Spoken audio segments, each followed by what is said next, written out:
Thank you, Agata, for joining me today. I want to ask you to start off, is this your first time at the 𝗶𝗁𝗁𝗵 Bioeconomy event?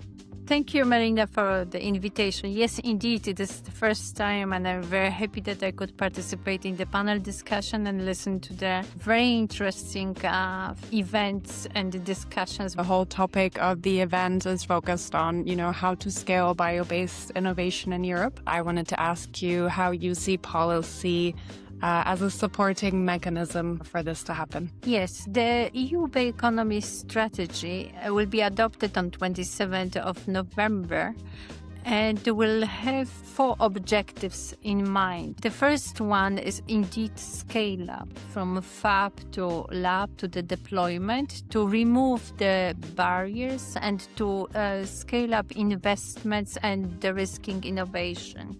The second objective of the bioeconomy strategy is about creation and development of the lead markets for the bio-based materials and products and technologies, which Europe still is the leader in the world. And the third objective of the strategy is to make sure that the biomass is supplied and managed in the very sustainable way. And of course, this is not all happening in isolation, as the innovation ecosystem and innovations and investments are global, the value chains are global. This happens in the global perspective. Therefore, we want to focus as well on harnessing the opportunities from the partnerships and from the global dimension, so to shape together the bioeconomy agenda in the political forums and between the different international organizations.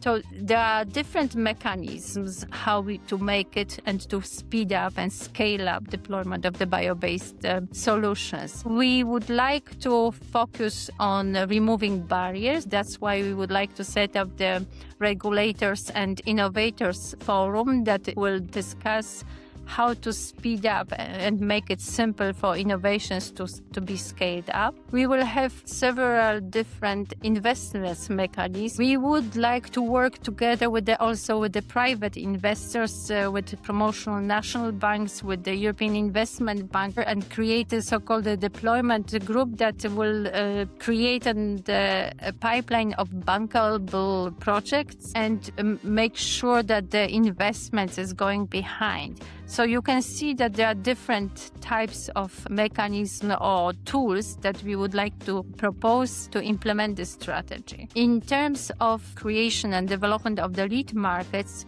we would like to focus in certain areas: the construction sector, in biochemical sectors, in the textile and natural fabric sectors, and in the technologies such as biorefineries or advancement fermentation and also biogenic capture and storage. We would like to make sure that the regulatory framework is more coherent and ready to promote the bio-based materials and products through exactly these lead markets. In that context, we also need to ensure that the biomass is being used in the circular and most efficient way.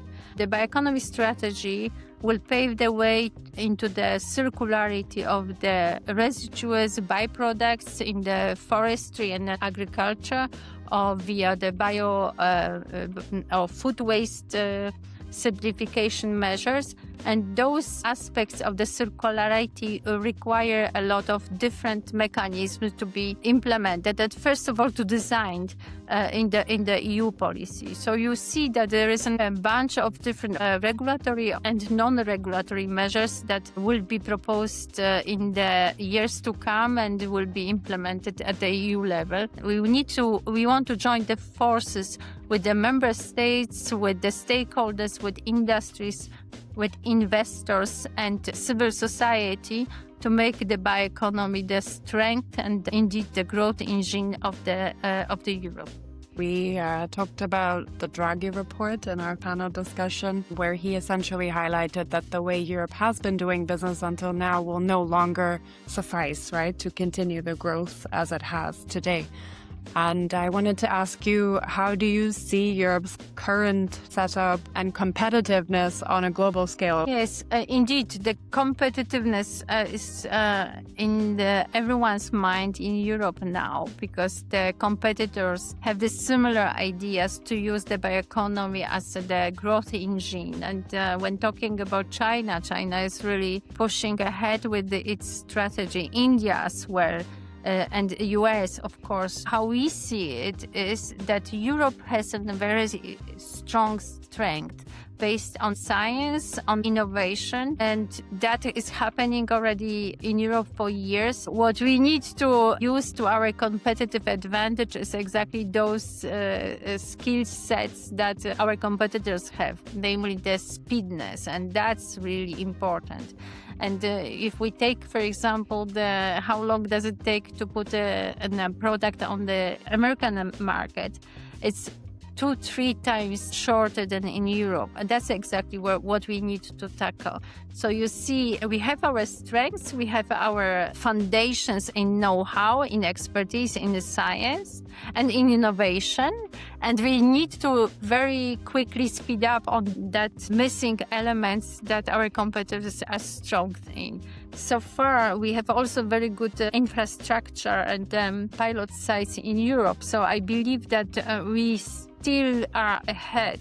What we need to do is not do the business as usual, but to treat bioeconomy sector as an urgency to deal with the simplification and with the removing regulatory barriers in this area. Mm-hmm. I've previously seen you at IFIB in Turin in the International Forum for Industrial Biotech, and today at 𝗶𝗄𝗄𝗃 Bioeconomy, and I assume you're also present in a lot of different other events that are about this topic. How do you see something like this supporting the growth of the innovation ecosystem when there are these kinds of events that bring together all of the different key stakeholders? One of the topics today was discussed that we need to have the whole ecosystem in order to move forward. And it's like, if you want to grow a child, that there was a saying, we need to have a whole village to grow a child. And I can take this comparison. We need to have the whole ecosystem, the whole value chain, and all partners and stakeholders on board. And especially the discussion between the biomanufacturing, bioinnovators and financiers, so the investor side, together along with the regulators and policymakers, is extremely important. And I see this kind of forums and events as a very important platform to discuss, not in isolation, but to hear each other's perspective. And this afternoon, we have heard that big corporate has given advice to startups and to SMEs how to deal with and how the dialogue needs to take place. I see it on the bigger scale at the EU level. We need to talk more often to each other, and in order to come quicker to the solutions and to the recommendations that different partners are giving us. So I believe that 𝗶𝗄𝗃 is the excellent platform to gather all together in a rather short term, to hear different solutions, to get inspirations, and to bring this to another circle of partners in different regions, countries, parts of the value chain. That's why the different perspective from geographical, geopolitical, technical, and industrial point of view is very important.